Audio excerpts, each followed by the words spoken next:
नौकरी करके अपनी पहली सैलरी लेकर घर लौट रही थी।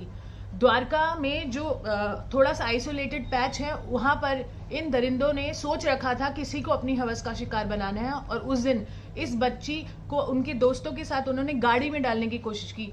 उनकी दोस्त तो भाग गई, बट ये बच्ची अनामिका उन दरिंदों के हाथ लग गई। उन्होंने बर्बरता से, इतनी बर्बरता से बलात्कार किया। अभी भी जो चुप बैठे हैं, ये वीडियो उनके लिए है। छावला गैंगरेप केस जो आप सभी ने सुना होगा, इतनी हैवानियत हुई उस केस में, निर्भया जैसी हैवानियत हुई। और उसके बाद इन दरिंदों को 7 नवंबर को, सोमवार को, सुप्रीम कोर्ट ने रिहाई दे दी। 24 घंटे के अंदर अंदर वो दरिंदे दिल्ली में घूम रहे हैं, आप और हमारे बीच में घूम रहे हैं। अब मैं आपको बताती हूँ हुआ क्या था, क्यों हमें आक्रोश होना चाहिए इस केस में, निर्भया जैसा ही आक्रोश क्यों होना चाहिए। 9 फरवरी 2012 को ये बच्ची गुड़गांव में नौकरी करके अपनी पहली सैलरी लेकर घर लौट रही थी।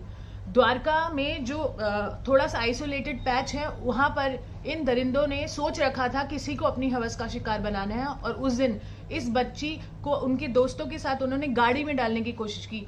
उनकी दोस्त तो भाग गई, बट ये बच्ची अनामिका उन दरिंदों के हाथ लग गई। उन्होंने बर्बरता से, इतनी बर्बरता से बलात्कार किया कि डॉक्टर जिसने पोस्टमार्टम किया वो भी फेंट हो गया।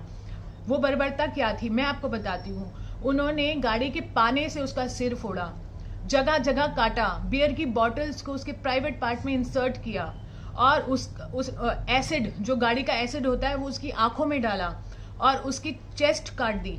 आप देखिए, इतनी बर्बरता की उस बच्ची के साथ, और वो तड़पती रही इतने दिन खेतों में। और 3 दिन के बाद जब वो शव मिला, वो भी इन दरिंदों को जब पुलिस ने पकड़ लिया, उनकी दोस्तों की गवाही पर, कि इस गाड़ी में लेके गया था। और पुलिस ने जब उनकी तहकीकात की और गाड़ी तक पहुंचे, तो मालिक तक पहुंचे, तो इन दरिंदों तक पहुंचे।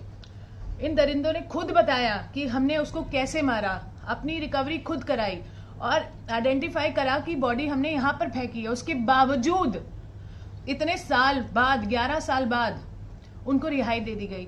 किस बिना पर? इन्वेस्टिगेशन वीक थी। आप मानिए, क्या ये चुप रहने की बात है? क्या हमें आवाज नहीं उठानी चाहिए? ये दरिंदे आज आप और हमारे बीच में घूम रहे हैं, कल को हमारी घर की बहू बेटियों का शिकार बनाएंगे। क्या ये रहने लायक है समाज? क्या ये देश रहने लायक है? महिलाओं की सम्मान की बात है, इस बेटी की इज्जत और सम्मान की बात है। हमें इस अनामिका को न्याय दिलाने में हम सबको आवाज उठानी चाहिए। अगर आपका भी खून खौल रहा है और होना चाहिए